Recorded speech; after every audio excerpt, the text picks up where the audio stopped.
Miggity miggity mic check 1 2 1 2. What's up, ladies and gentlemen? Welcome to the Hawaii Comedy with James Money podcast. Another episode. Was it 24 or 25?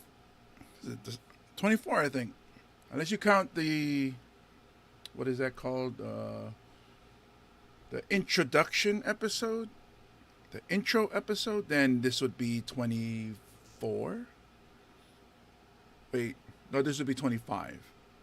But because it's not, I mean, I don't count it. I don't count the intro episode. So I would say 20, this is 24? I think it's 24. Oh, well. So it's not, if you haven't seen it live on the Oscars, on TV, I'm sure you've seen it in the news. I'm sure you've seen it on social media, wherever your attention is. I'm pretty sure you've seen the slap heard around the universe, Chris Rock and Will Smith, which brings up a question, thinking about it.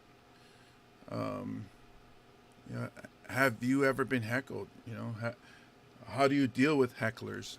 I don't have I'm not like the expert or something. I don't have like all the answers to or about being heckled. I have been heckled before. It's good and it's bad. Good because sometimes you just want to do what do you call improv while you're on stage, and there's this idiot that's just doesn't want to keep quiet, or just wants to interrupt, or just wants the attention placed on them. I'm actually I'm okay with hecklers, really. I'm not. Don't come to my show and heckle, though. It's not. What am I trying to say here? I'm trying not to set myself up, but I wouldn't want to be heckled, but I accept the challenge. Is that what I'm trying to say? So, if you're tuning in and you have questions about hecklers, how comedians deal with them, chime in. I personally feel that there's a few ways to handle it. So, we'll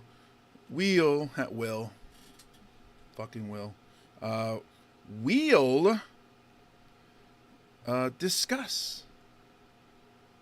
Start the show.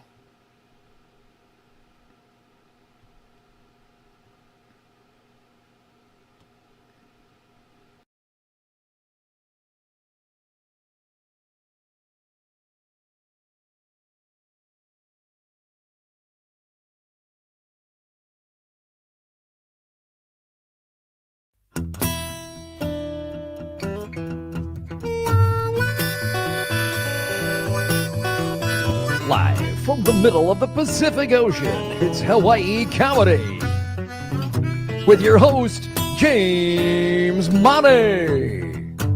Island days, clear blue water, and mountain ranges,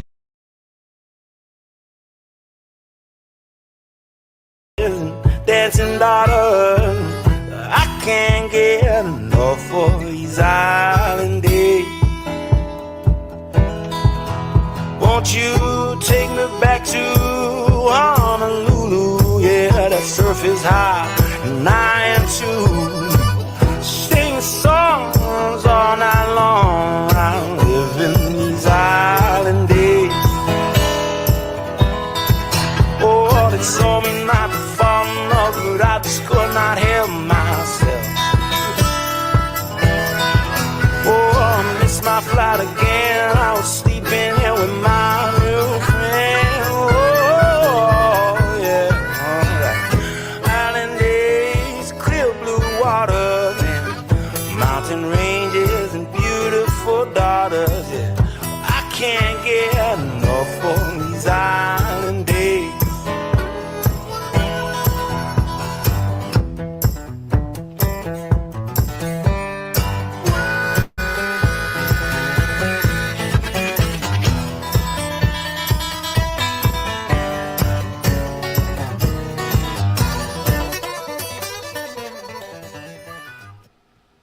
Yes, Island Days. Man, just tongue-tied today. Island Days by Tavana, ladies and gentlemen. There it is. Awesome music. Check out his website at Tavana808.com. That's Tavana808.com. He's got, on his website, he's got merch. He's got his calendar. Find out where he's performing. Go check him out.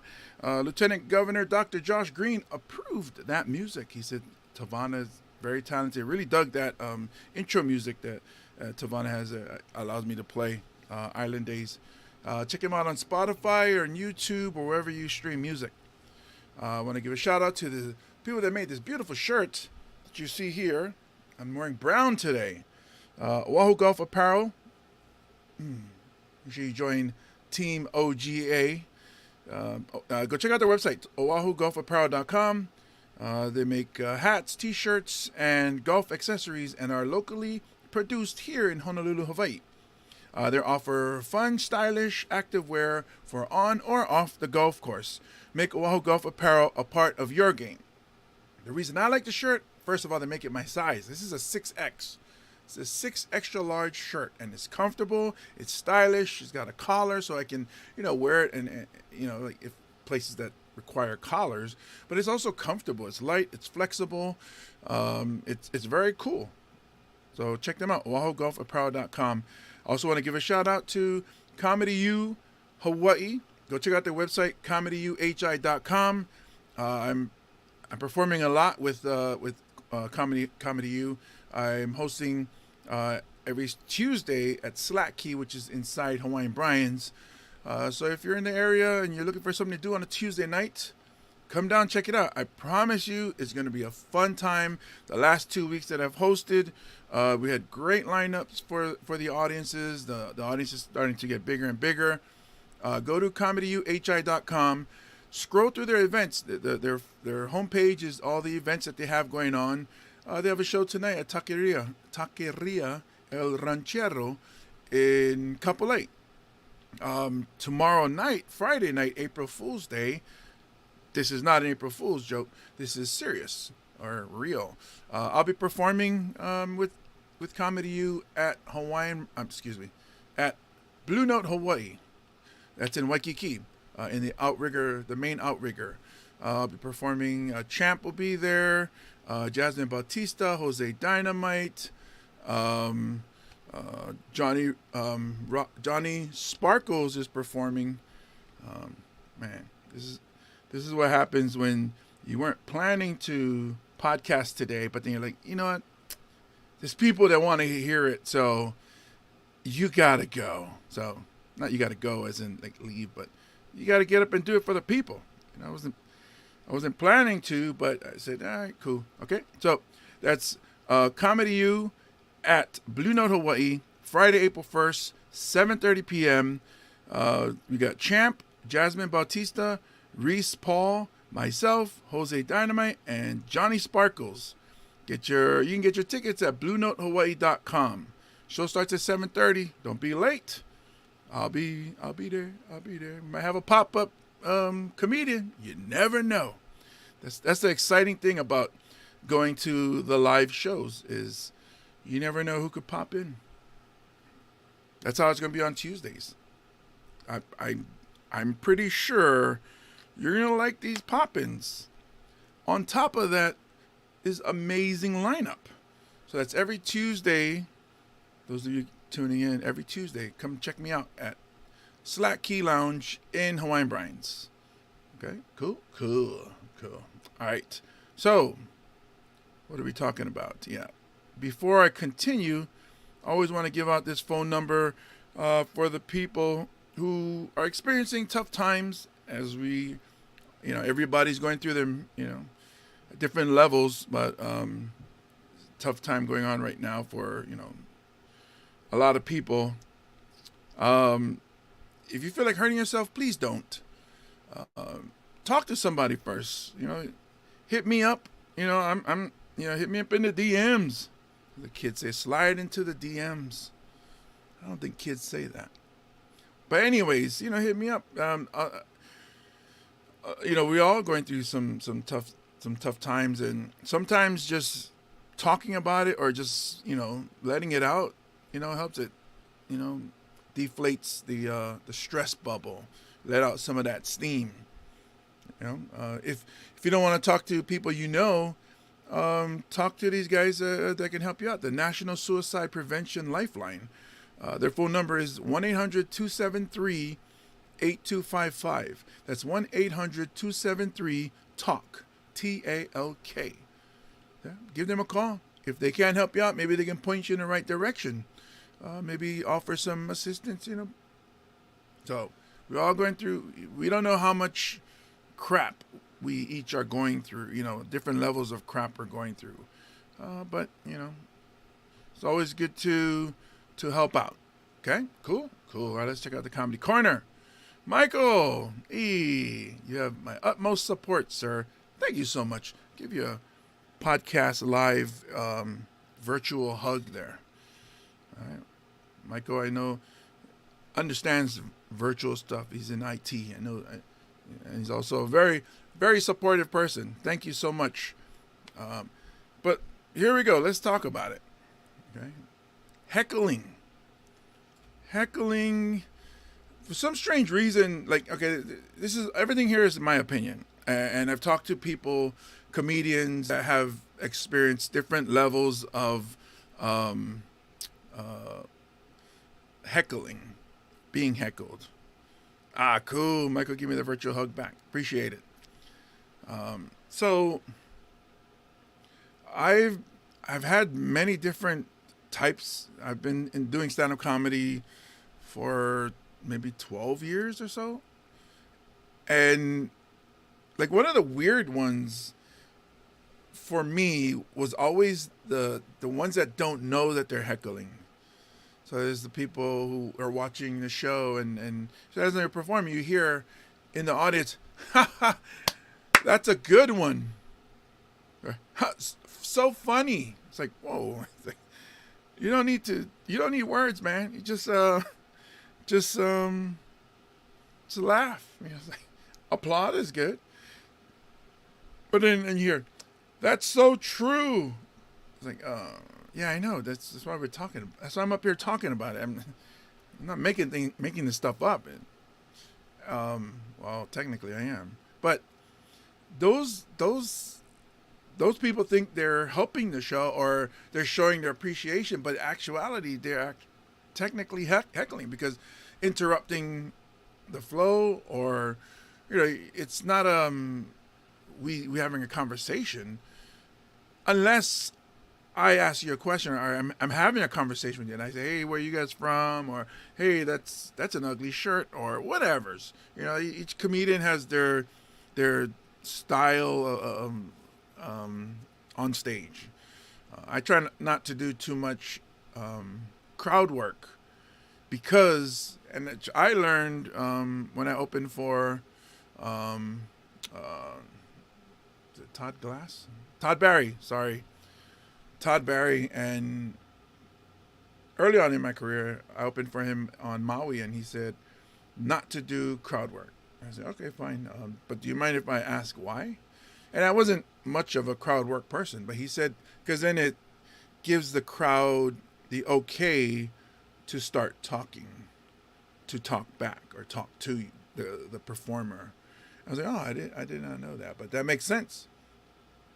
When I opened for, I apologize because I don't like to do this, but then when I give examples, I guess when you give credits and stuff, or it kind of, when I tell you who said it, it kind of gives it some weight. Like, oh, okay, yeah, if Todd Barry said that, then, that guy's, been doing it for so long.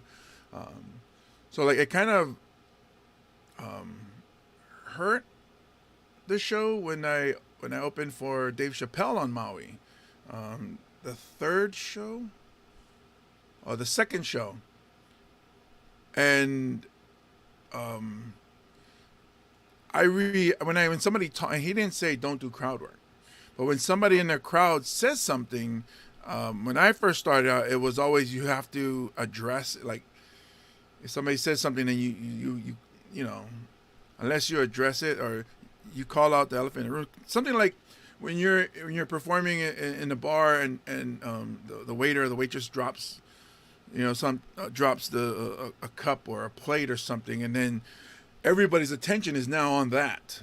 So you address it by whatever witty comment or joke or something that you have in your head, in your memory file or whatever's.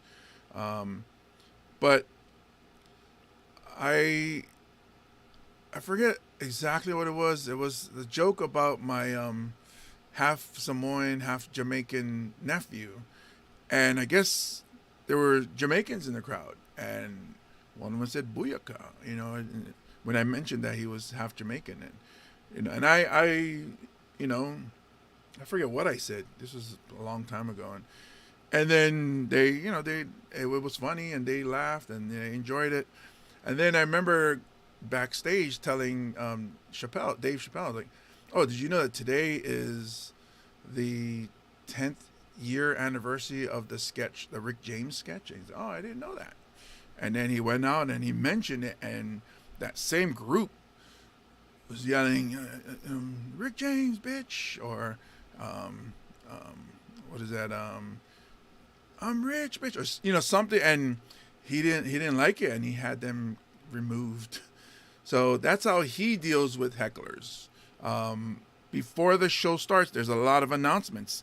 Do not heckle. Do not, talk. Do not, especially don't pull out your phone. Definitely don't want to pull out your phone at his show. So he dealt with hecklers by having them removed from the show. I heard at the Blaisdell here on Oahu, he had like over 30 people removed. So it was like, I mean, he didn't go like you. The security is walking around, and if they see if you pull out your phone or if you're saying something to the stage, then they have you removed. Let's see, Comedy Corner. Let's see what Michael's saying here. It says a lot about them. No one should ever get heckled. I bet most hecklers don't have courage to be on stage themselves. So that, makes a lot of sense, and that's, I feel, is true, where they don't have the balls to get up on stage and perform solo. So that's the difference between a stand-up comedian and maybe a improviser, where the improv crew, although they're improvising, they have each other to lean on. It's either two or more people on stage. Like a band, they have each other to lean on. Whereas the stand-up comedian is usually solo. And, that's where it's more scary for people to get up by themselves and be the center of attention and try to make everybody in the room like them or make them laugh or make them think. So that's where that fear is. And I think some of them think, I can do that, but never try it. And then they're sitting in the audience, comfortably. I don't know how I say that word weird. Even on the video I posted last week, comfortably. I don't know how you guys say it. Comfortably. This whole episode's gonna be about me. Somebody says I say quarters weird and Christmas. Quarters, Christmas, comfortably. Comfortably have quarters for Christmas. All right, off track. So they're in the crowd in the dark with their crew or whatever's, and then, I just had a couple drinks and now I'm gonna say something to this guy or woman because I can do that. It's like, then do it. Yeah, I think one of the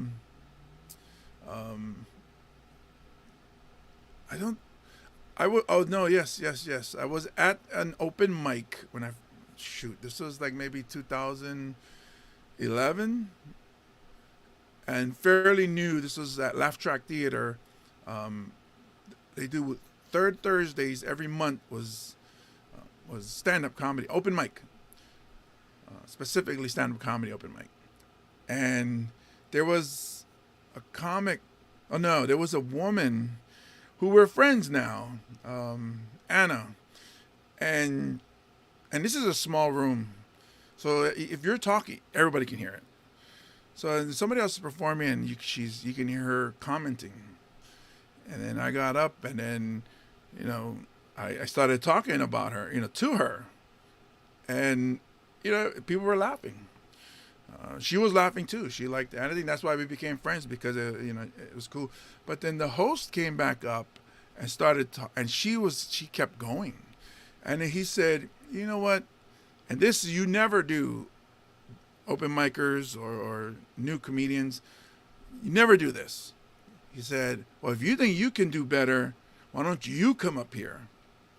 She got up there and she killed.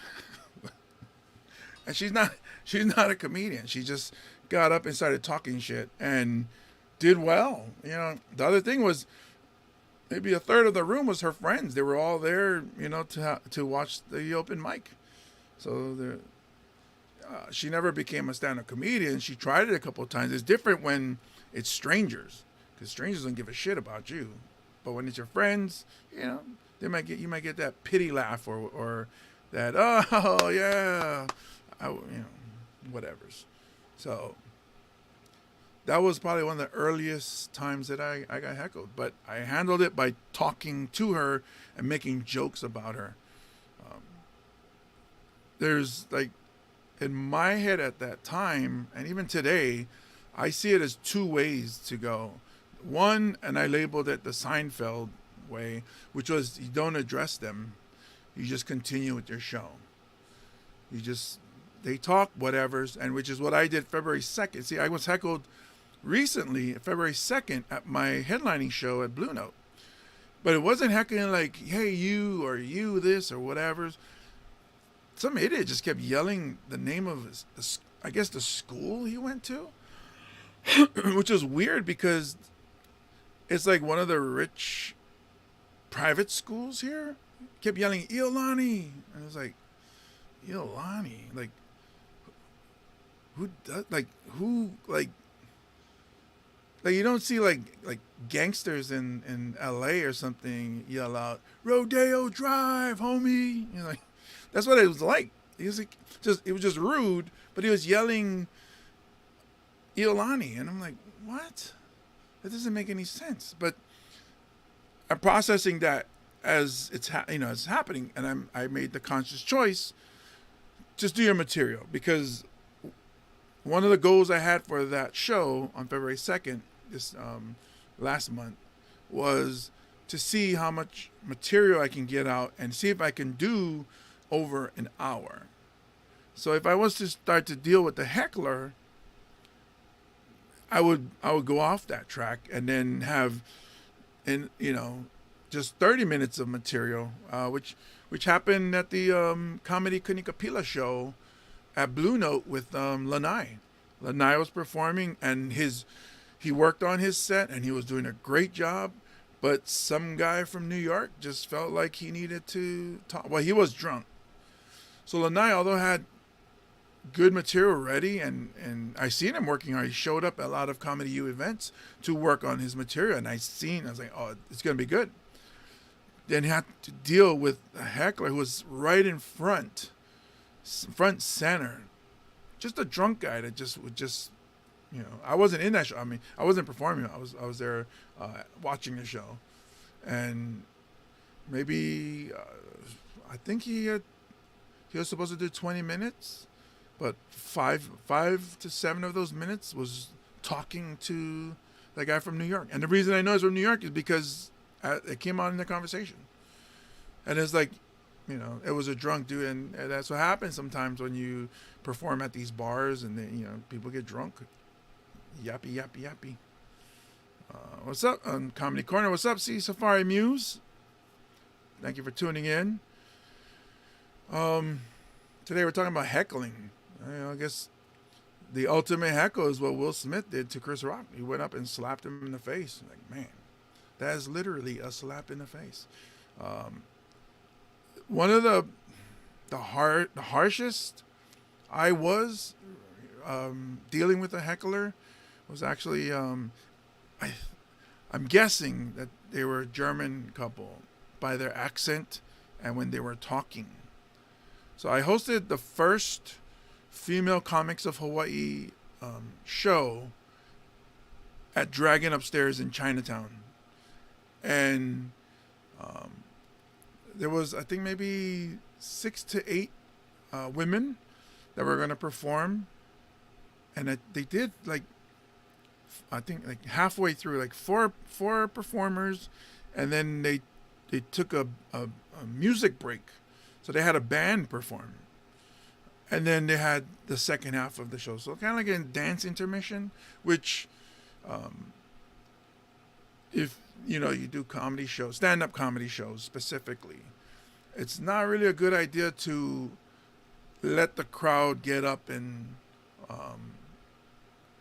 I guess dance or interact and whatever, just like what I was saying with Todd Barry was saying about having the people talk back, because the atmosphere you want is like in the movie theater.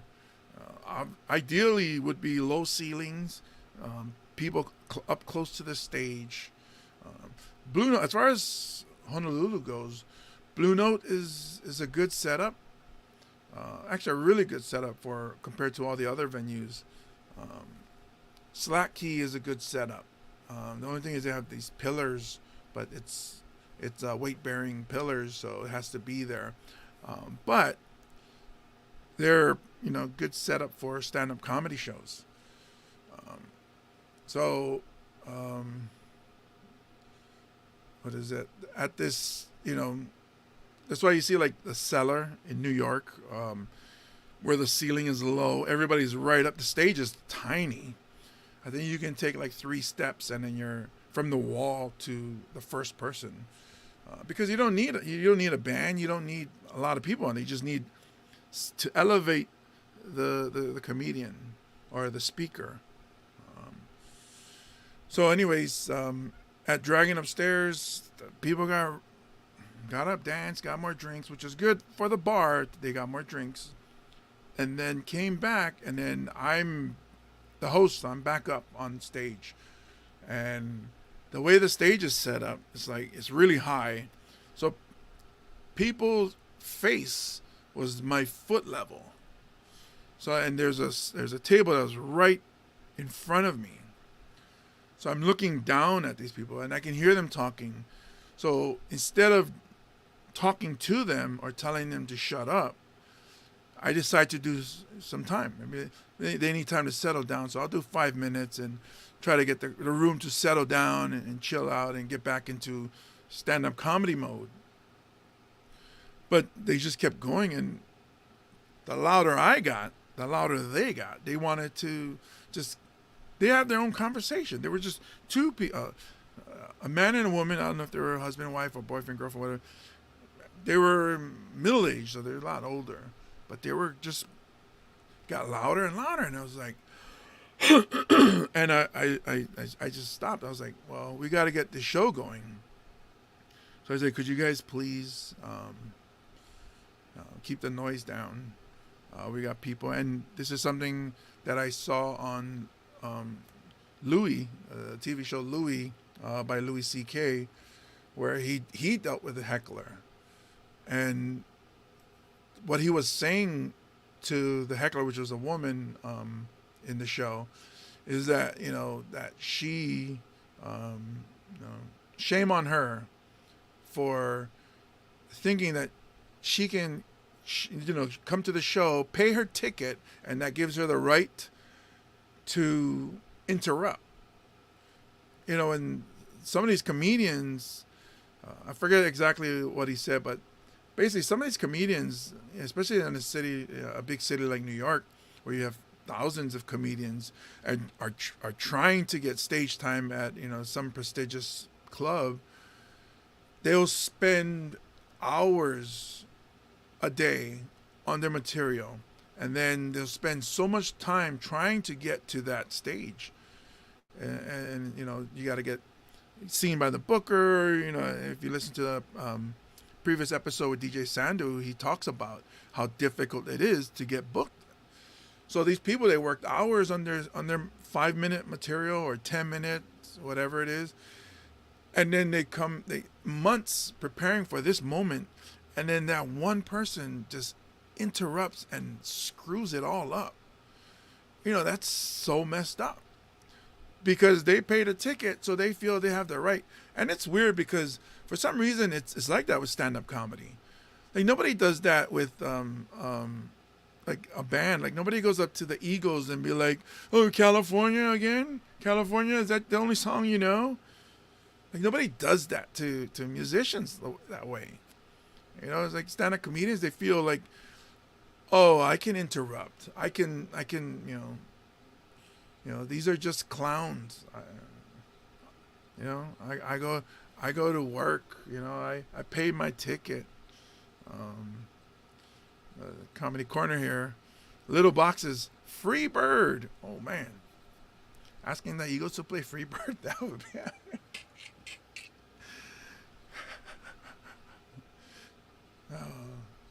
That song again? Try free bird.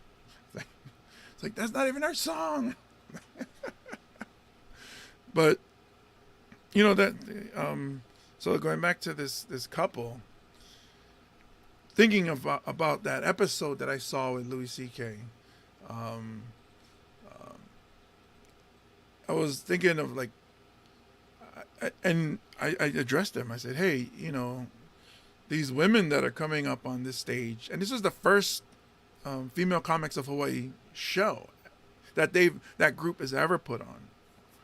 So I was like, these women have worked really hard for this moment.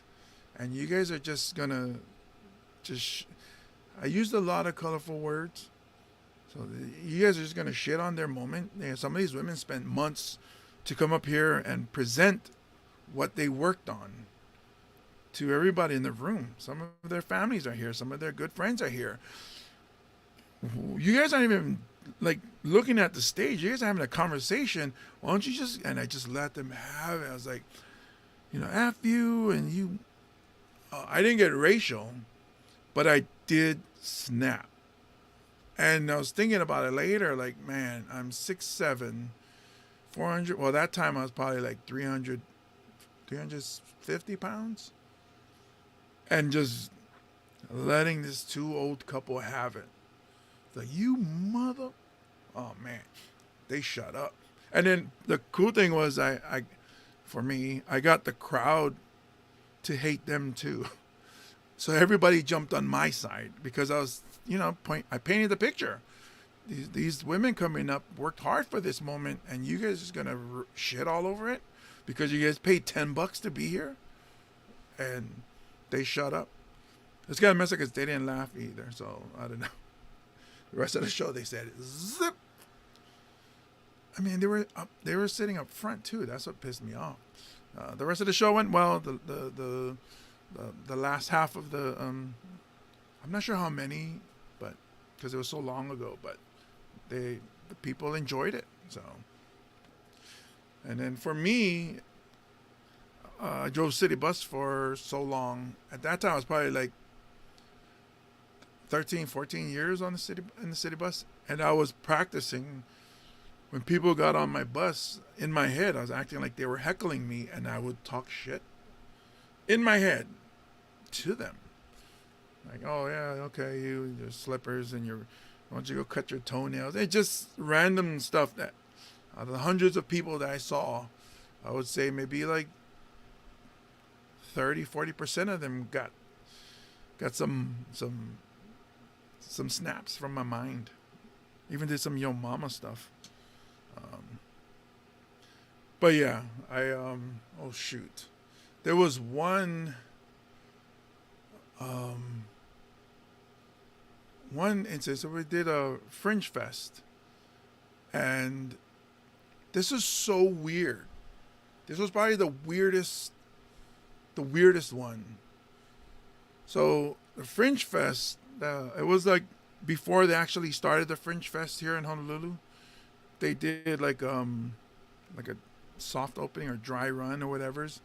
So it was like a little Fringe Fest at one location instead of like how it blew up to being multiple locations, almost like a festival. Well, Fringe Festival. You know what I'm saying. So before I got up to perform, you have all these other types of acts, and it's very open to whatever you want to do. So I learned, that weekend that stand-up comedy is its own thing. If you go to like a wedding, or you go to an award show, you go to a fringe fest, or arts performance arts festival, that stand-up comedy is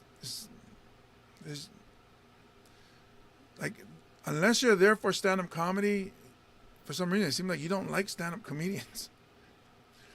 So when it was getting close to my time to get up on stage, and so I stepped into the room that we were all performing, and there was a woman who got up, and she was wearing a bikini.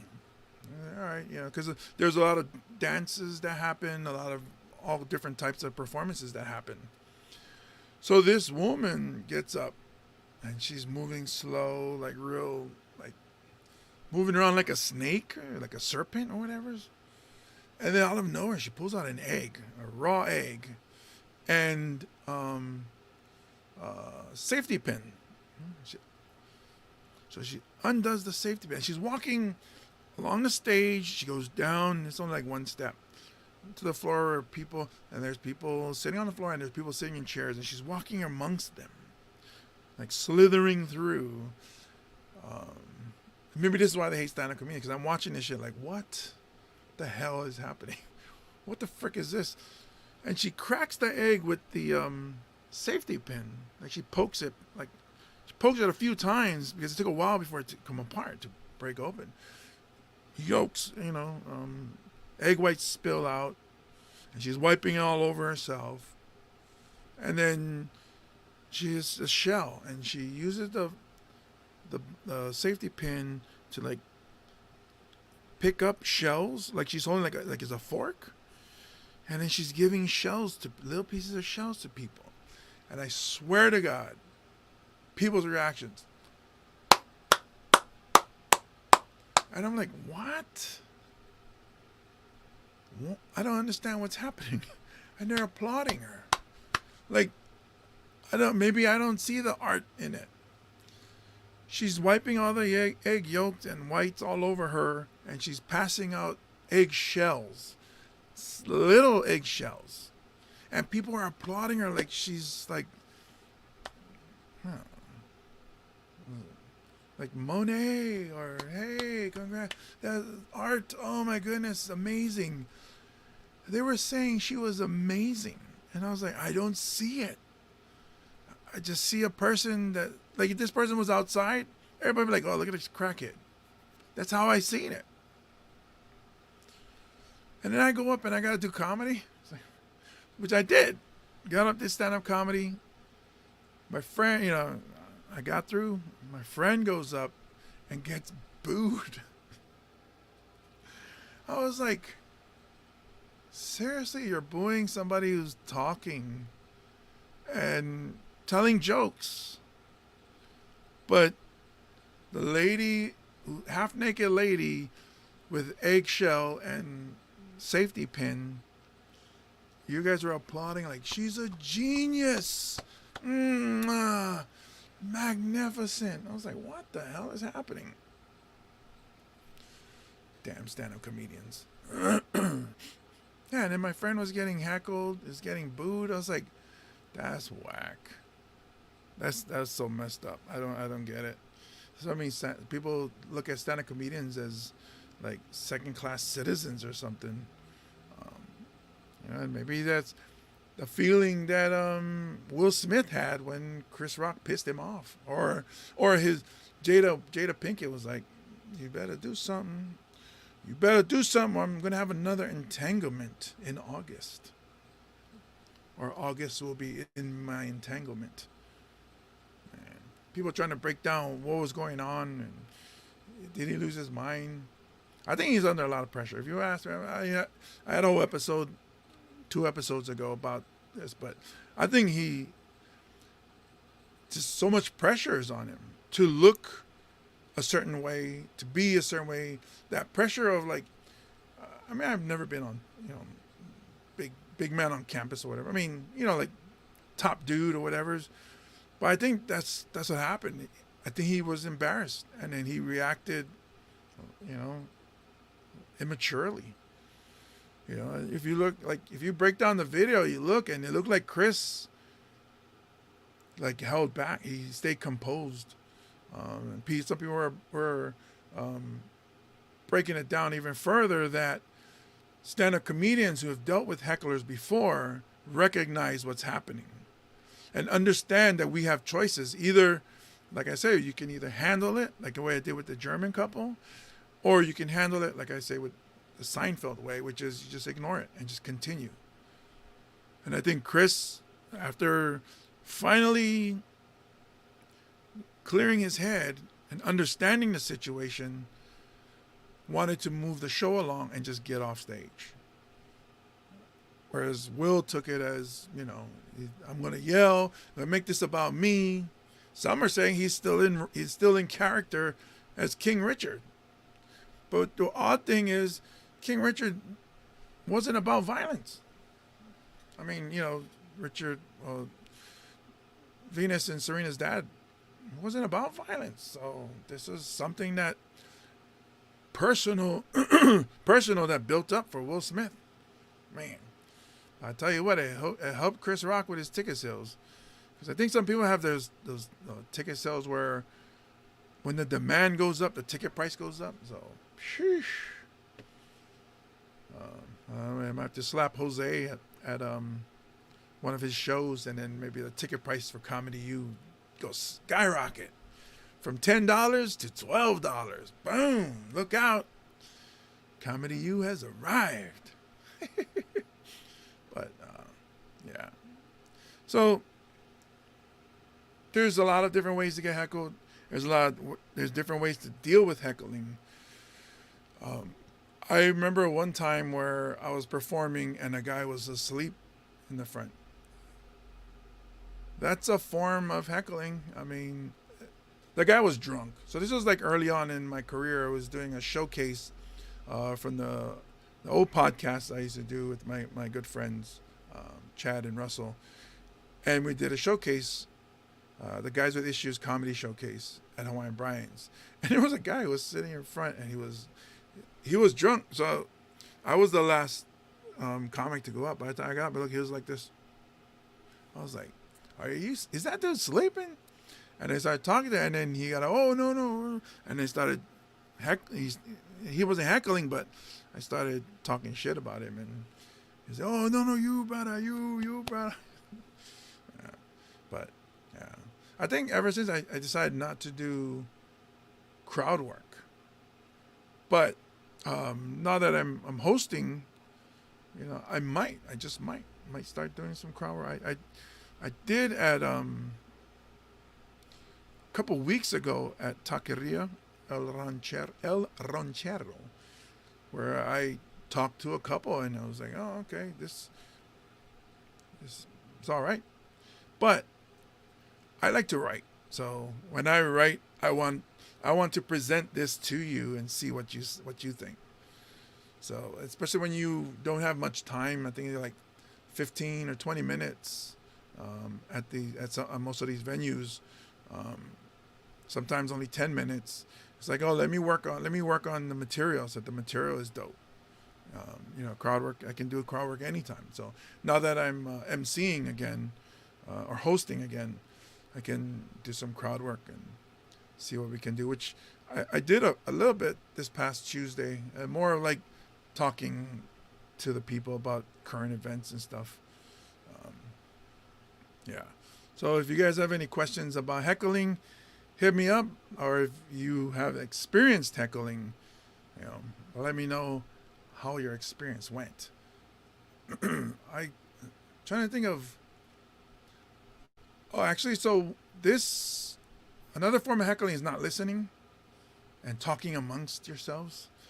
And that's probably the heckling that I think I was like a year in doing stand up, and I was performing at a canoe club's Father's Day show in YNI. And the way the room is set up is long ways, but going away from you.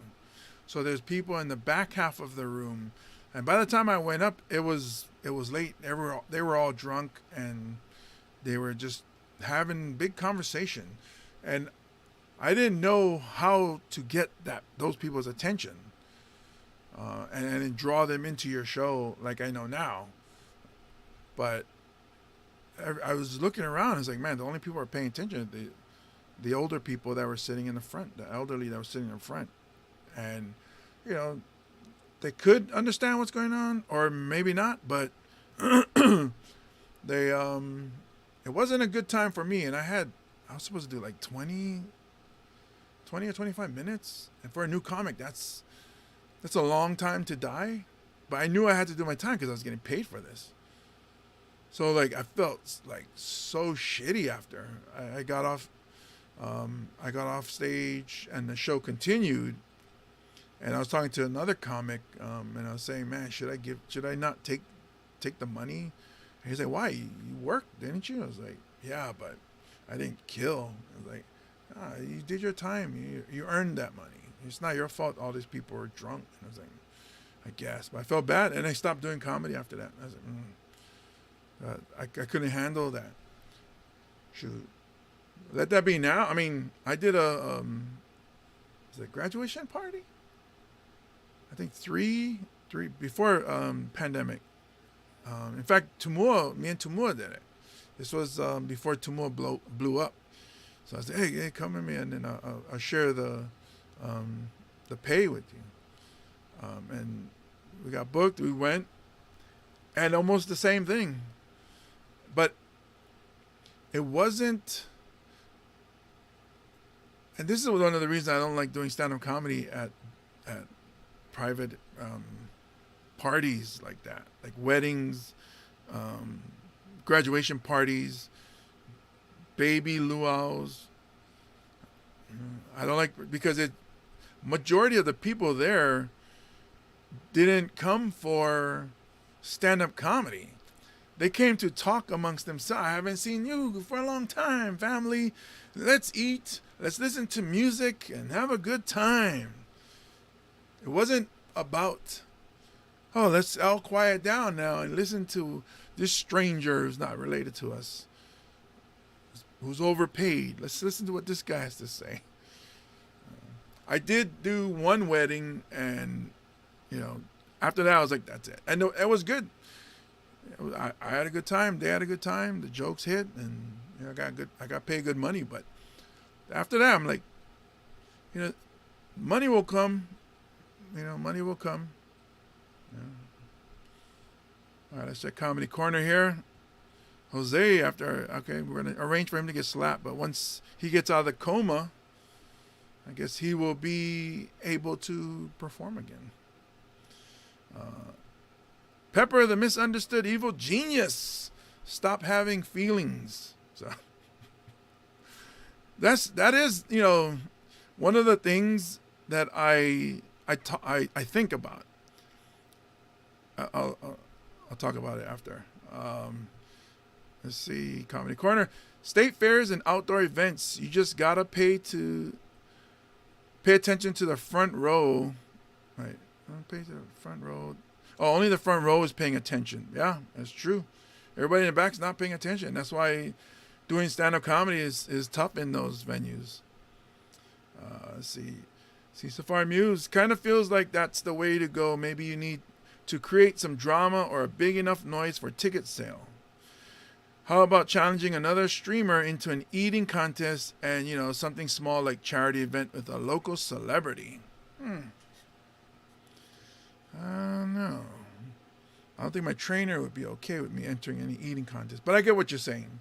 Make a whole spectacle or event. Hey, everybody. What was that movie? Stand By Me, where they was doing the pie eating contest. and lard ass. I think they lard. That was like the most disgusting scene. Well, aside from a lot of the racist movies, but to see the whole town just shit on this poor chubby kid, like even old grandpas were talking shit to him. It's like, what the hell is wrong with you people? Man, Midwest white people, they different. But I was like, Lord, and then he drank what's that, castor oil, and then he puked, and he got his revenge. Did he? Because his insides are all jacked up. But so going back to what Pepper was saying about stop having feelings, and it's funny you say that because, like, I see certain comics that when they perform, and I'm talking like nationally, not in our scene, where I call it it's something that a friend of mine that worked at the city bus with came up with, a good friend Todd, and he calls it the Homer Simpson defense, which is I'm not saying you or anybody here. The person is so, he said dumb, but unaware that, and I see this with a lot of the reality show people. They have no awareness of how, you can say Kardashians, how plastic or fake, disgusting they look. But they're just going, yeah, I look great, I look good. Or yeah, I know, everybody loves me, and everybody's, I don't know why I started dancing, but I don't know, everybody loves me, everybody, as Louis C.K.'s joke about the hot chicks at the club. Oh yeah, what do you do? Oh no, everybody just wants to, me, so it's like that. So he calls it the Homer Simpson defense, where you don't know how bad you're doing, but you just trucking along. And it's funny because I just started rewatching, and listening to old Def Comedy Jam episodes. And not everybody hit. There's some comics, and you're like, I can't believe that comic is doing that. It's like, of course, you don't see that person anymore. The ones that hit, made it big, but the ones that didn't hit, Homer Simpson syndrome. Yeah. Homer Simpson defense, where the person's so dumb that they don't get that they are not good. It's like, that's so funny. The worst part is that it's too personal. How he came up with that. Forget it. I don't think he listens to this podcast, but he does. He does follow me on Facebook. So if he sees it. Apologize. Oh no, I can't. Well, you know what? Bucket. So he uses it for his girlfriend. He's like, he's never gonna talk to me again.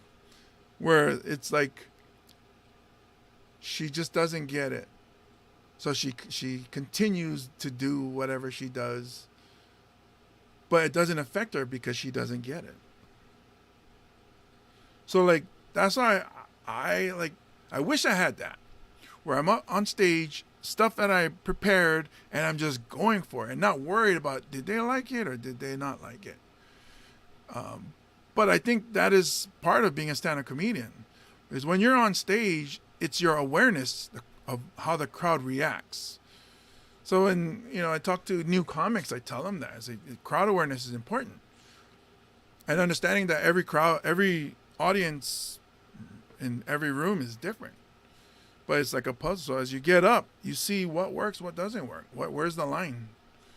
So you get up and then you're like, yada, yada, yada. And then you expected them to laugh there, but they didn't. So like, oh, okay. They didn't laugh at that. Let me try to turn it up a little bit and make it edgy or dirty or nicer. And then they react to that and like, okay, this crowd wants to hear more of this kind of whatevers. And then as you're performing, you start to tweak this and that. So like, I have a joke One of Jose's favorite jokes. And I did it this past weekend because, well, it's funny because it's one of Jose's favorite jokes and one of Michael C. Hall's favorite jokes. Junior, who's a made-up person, but came out of prison, and the whole thing about, dropping the soap, that joke. And I didn't do it until the middle of the show. As the host, I got back. I keep going up and down on the stage, and I did. I started to watch what they laughed at when the other comics went up. So, okay, the crowd here today, they're cool with dirty jokes.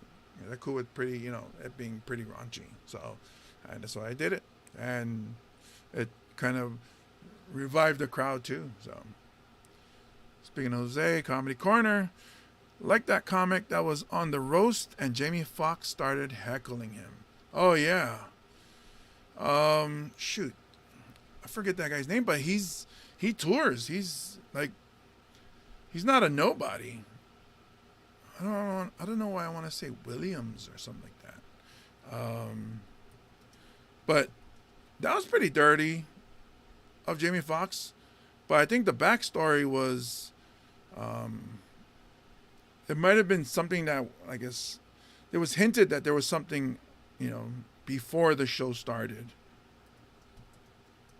Let's see. Shoot, what was his name? Doug Williams. That's right. It was at the Emmett Smith roast. And that's the thing with roasts too. I mean, I don't like doing roasts because you don't have control, really. Depends on what the crowd reacts to. Just the same way I don't like contests either. I'm not saying don't do contests. That's just not my thing. I can think I was funnier, but then nobody else does, and so you lose, or you don't get the laughs. But Jamie Foxx, it was funny to a lot of people, but then if you look at it, it's like, oh, Jamie Foxx is huge. That's like if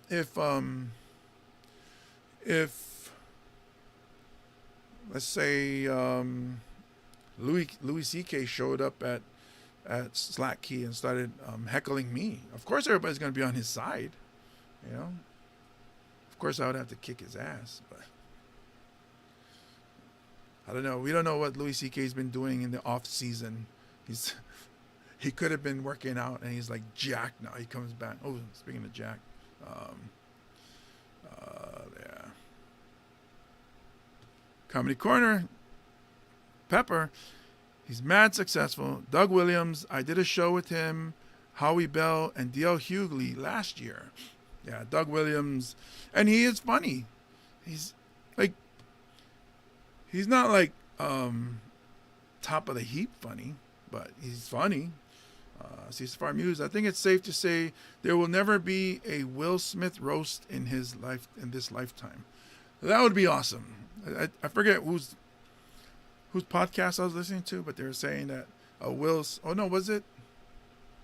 it Jimmy Kimmel?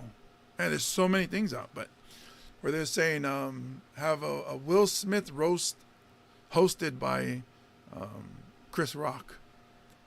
And see if he does any Jada Pinkett Smith jokes. I mean, sure, you can even talk about his kids. I mean, they're adults now, right? So you can talk about kids when they're adults, right? Right. But anyways, yeah. So, I even got heckled by Doug Stanhope, where he didn't slap my face.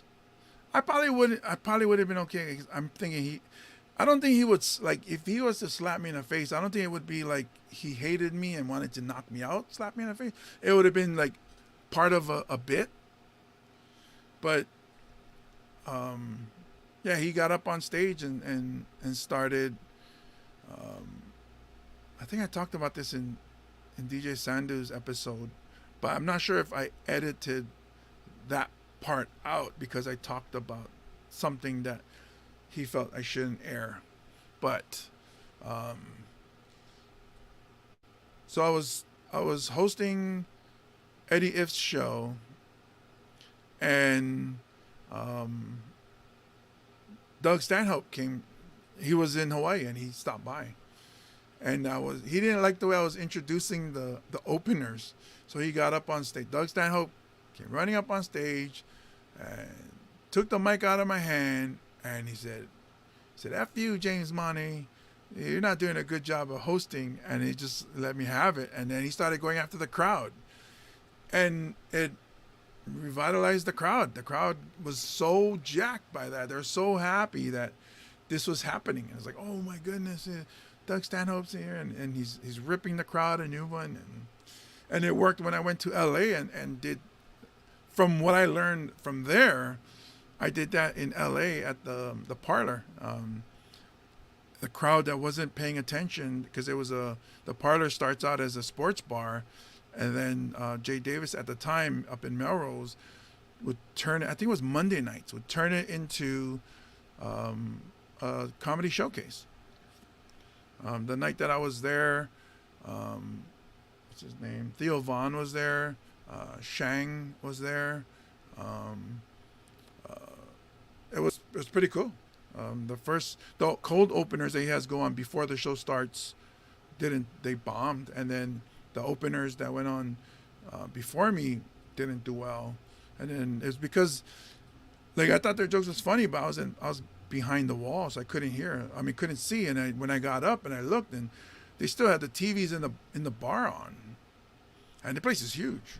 And I was like, oh, nobody's paying attention. So I just let them have it. I started talking shit about the Lakers. I was saying, I hope your Lakers lose. And I forget what year this was, but I don't think they were the team at the time. So I started going after them. And I said, you guys are all plastic Hollywood pieces of shit, and you guys suck. And that everybody turned like, who the hell is talking to us like that? And that's what it was. It got their attention. So there are a lot of, I think, new comics don't understand. They think you go up and you do your material, but you have to get the audience's attention first. You have to catch get them. Like, look at me. I get that because I'm huge, and people are like, whoa, is that, Brad Williams, another one, he's a little person. He gets up and people turn and like, whoa, they look, unless, most people are fans of his already, but if they didn't know, he's got their attention right off the bat. So if you're, I'm not saying you're average, but if you look like everybody in the room and you get up, it's like, okay, what separates you from us? Why should I listen to you? And that's where so like for a lot of comics, I tell them your first joke has to be just like 2 lines real quick that makes people go, what? Like, just like, oh, and then it catches them. It captures their attention, and they're like, oh, okay, this person is odd. Let me hear what else they have to say. Even saying something that has to deal with the comic before you, or the host. If they had said something and you come up and it seems like improv, or it is improv, but the people are like, oh, clever. Let me see what you have to say. But then you have to deliver after that. I know a lot of comics in our scene. I know I'm going off topic, but a lot of comics in our scene think if you're up there for 10 minutes that you have 10 minutes. You don't. If you're up there for 20 minutes, and a lot of comics in our scene do get 20 minutes.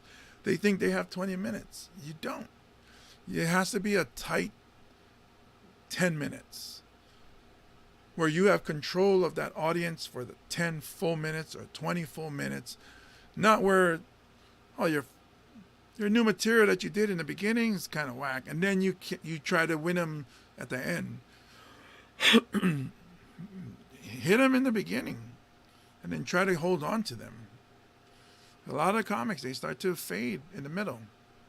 They get to that point in the middle, and all of a sudden it's like, oh, you lost me now.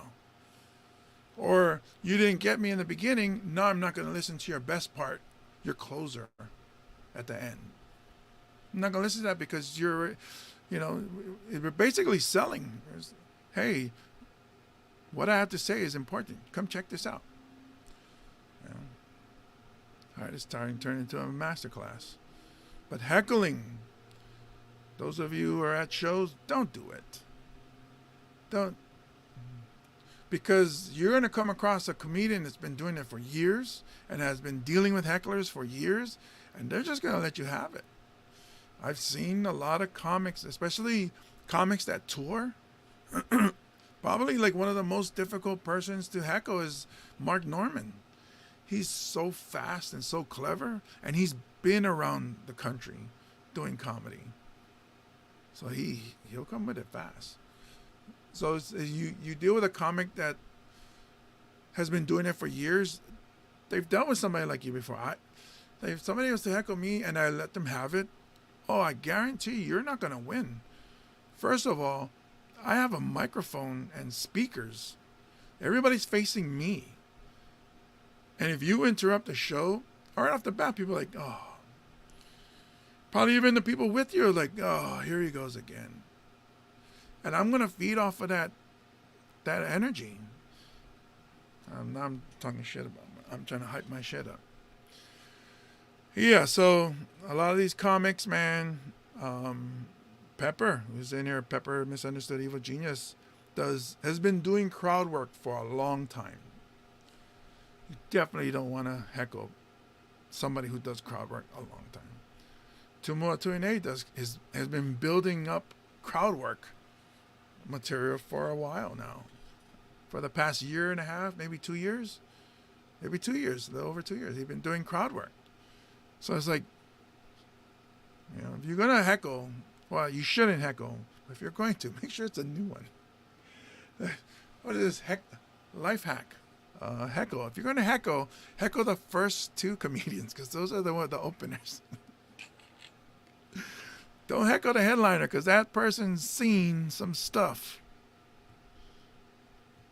Because then you just setting yourself up to get roasted. Yeah.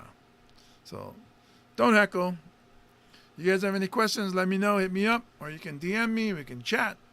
But I appreciate you guys joining in on the podcast. I was supposed to have Haley Lady Bomb on TikTok Sunday, but she's trying to get her podcast equipment set up, and she emailed me saying that she got the wrong microphone, so we won't be able to do the podcast on Sunday. So I'll see you guys on Monday. We'll see if I have a guest or not. If you're not in the podcast, if you guys have any questions too, or some topic you want me to discuss, hit me up in the DMs. Let me know. We'll go over it. I know C Safari Muse messages me through Facebook and talking about his writings, and man, the guy is a writer. So C Safari Muse, you guys can check him out. Follow him on Facebook. Comedy U Hawaii.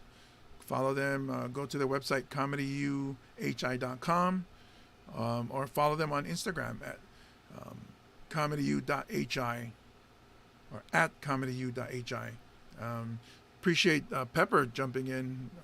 It's the first time I see him in my podcast. Follow him. He's got some work projects coming up that you're gonna. If you're a comic on Oahu, he also goes to Arizona a lot to perform. I think he went to college there, but. Oh yeah, he did go to college there in Arizona. So, be on the lookout. There's a lot of comedians that haven't been on the podcast yet, but I will get them as guests. It's just people have different schedules. Also, this is a podcast that I'm hoping to carry without having guests. But every now and then I will have a guest to surprise you guys. We can chat. We can get to the bottom and find out on their process of how they do their comedy. And we'll share with all of you. So with no questions tonight, thank you guys for tuning in. I really appreciate you guys. What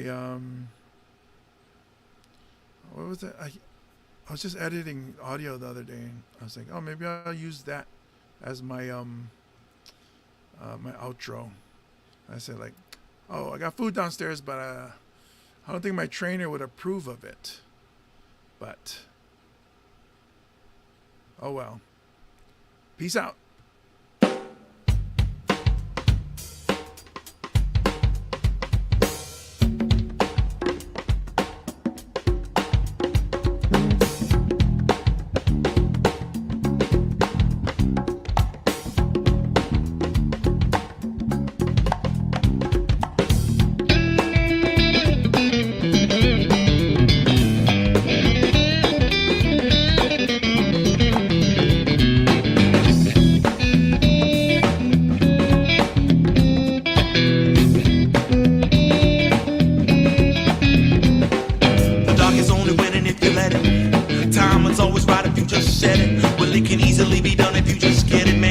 Feeling it, the rhythm in my bones, shaking it and stomping on my feet, stomping to the groovy blues beat. Yeah, I'm on side, baby, can you feel me heat, lover? Well, I be feeling it, the rhythm in my bones, the rhythm in my bones.